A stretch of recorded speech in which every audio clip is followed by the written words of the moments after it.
ఒక్క మహిళల విషయంలో ఇంతవరకు రూపాయి ఇయ్యలే. ఇచ్చిరా?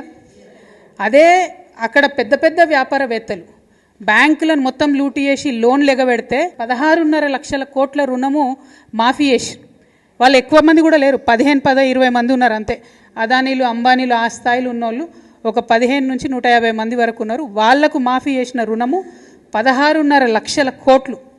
మనం ఇవాళ నేను మీ అందరి సమ్మతితోనే నేనేం అడుగుదాం అనుకుంటున్నా అంటే, కేంద్ర ప్రభుత్వాన్ని 5 లక్షల రూపాయలు రాష్ట్ర ప్రభుత్వం వడ్డీ లేని రుణం ఇస్తుంది కదా, మిగతా 15 లక్షలకు కేంద్ర ప్రభుత్వాన్ని ఇవ్వమందాం.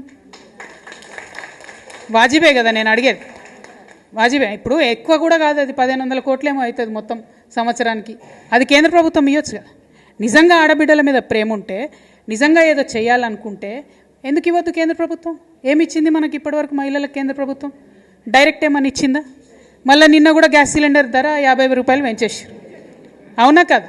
ఎందుకు పెంచుతారో అర్థమవుతలేదు. అక్కడనేమో ఇంటర్నేషనల్ మార్కెట్లో రేట్లు తగ్గుతున్నాయి, వీళ్ళేమో పెంచుతున్నారు.